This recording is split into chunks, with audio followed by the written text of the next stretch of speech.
જય શ્રી કૃષ્ણ ફ્રેન્ડ, સ્વાગત છે તમારું મારી ચેનલમાં। આજે આપણે પરંપરાગત રીતે બનતો 7 દાળનો ખીચડો બનાવીશું। તો તેની માટે સૌપ્રથમ આ પ્રમાણે બધા ઇન્ગ્રેડિયન્ટ્સ લઈ લેવાના છે।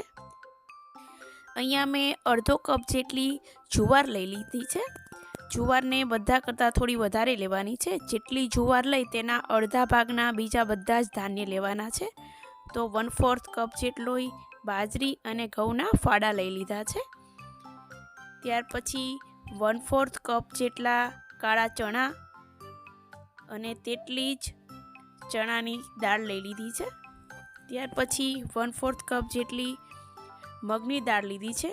અહીંયા ફોતરાવાળી અથવા તો મોગર દાળ જે પણ આપણી પાસે હોય તે લઈ શકાય।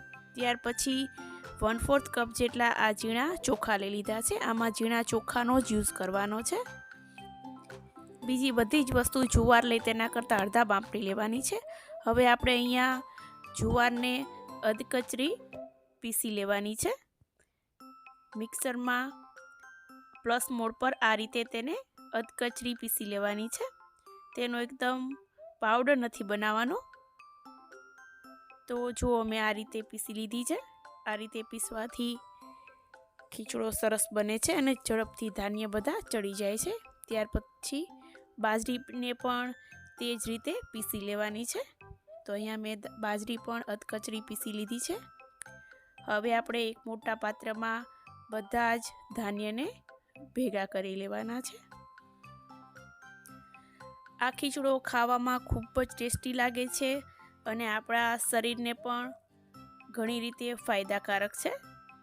પહેલાં તો છડેલા ઘઉં લેતા હતા, પણ અત્યારે આપણા પાસે નથી હોતા, એટલે આપણે જે ફાડા લાપસી કરવા માટે ફાડા લઈએ છીએ તે જ મેં અહીંયા યુઝ કરેલા છે। તો આ ધાન્યનું માપ પણ મેં તમને ખૂબ જ સરળ રીતે સહેલી રીતે બતાવી દીધું છે। જેટલી જુવાર લઈએ તેનાથી અડધા બીજા બધા જ ધાન્ય લેવાના છે। તો આ રીતે અહીંયા આપણા 7 ધાન્ય ભેગા કરી લીધા છે અને હવે તેને બરાબર મિક્સ કરી લેશું। અને તમારે જેટલો પણ ખીચડો બનાવવો હોય તેટલું આમાંથી લઈ અને બીજું આપણે સ્ટોર પણ કરી શકીએ છીએ। ફરીથી બીજી વાર આપણે જ્યારે ખીચડો કરવો હોય ત્યારે ઝડપથી બનાવી શકાય છે। તો આ બધા જ ધાન્યમાંથી હું અડધા ધાનને 5 થી 6 કલાક માટે પલાળી દઉં છું। તો આ રીતે કોઈ પણ મોટા પાત્રમાં લઈ અને પાણી નાખી અને તેને પલળવા દેવાના છે।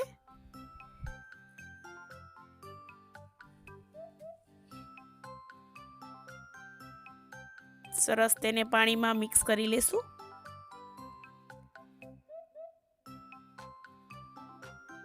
અને 6 કલાક માટે તેને પલળવા દેશું। 6 કલાક પછી સરસ બધું જ અનાજ પલળી ગયું છે। તો હવે આ બધું જ પાણી કાઢી નાખવાનું છે। ત્યાર પછી આ 1/4 કપ જેટલા લીલા દાણા બધા લેવાના છે। તો તેમાં છે તુવેરના દાણા, વટાણા અને લીલા ચણા એટલે કે જીંજરા। આ બધા જ 1/4 કપ જેટલું લઈ લેવાનું છે।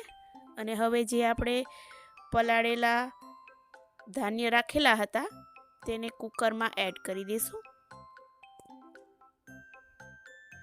આપણે 1 કપ ધાન્ય સાથે 2.5 કપ જેટલું પાણી એડ કરવાનું છે જો આપણે કુકરમાં બનાવતા હોય તો।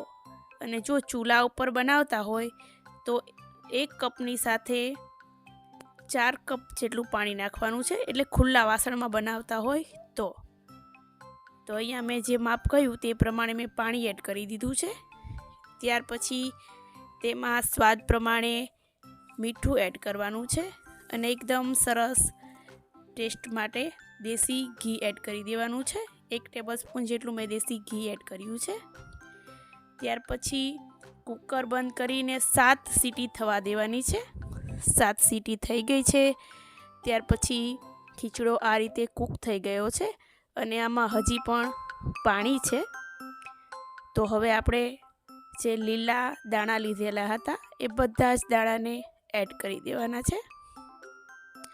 અને તેને આ બફાયેલા ખીચડા સાથે સરસ મિક્સ કરી લેવાના છે.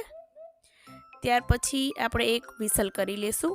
ખીચડાને એકદમ સ્લો ગેસની ફ્લેમ પર જ તેને કૂક થવા દેવાનો છે, એટલે સરસ બફાઈ જાય અને તેનો ટેસ્ટ પણ ખૂબ જ સરસ આવે. તો હવે આને આપણે કુકરનું ઢાંકણ બંધ કરી અને એક સીટી થવા દેવાની છે.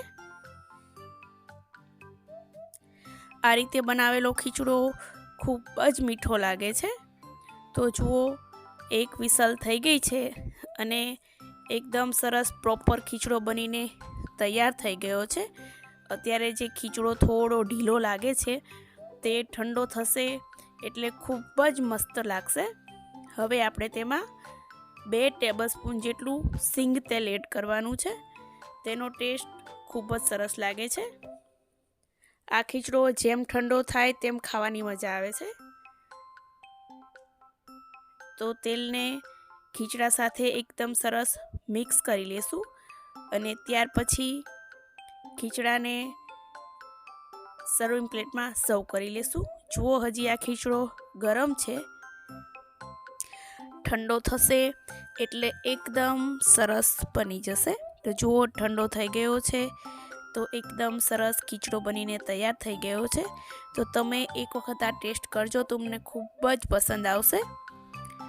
અને જુઓ, તમે મારી ચેનલ પર નવા હોય અને હજી સુધી મારી ચેનલને સબસ્ક્રાઈબ ના કરી હોય તો મારી ચેનલને સબસ્ક્રાઈબ કરો, લાઈક કરો, તમારા મિત્રોમાં શેર કરો. વિડીયો જોવા બદલ આપનો ખૂબ ખૂબ આભાર.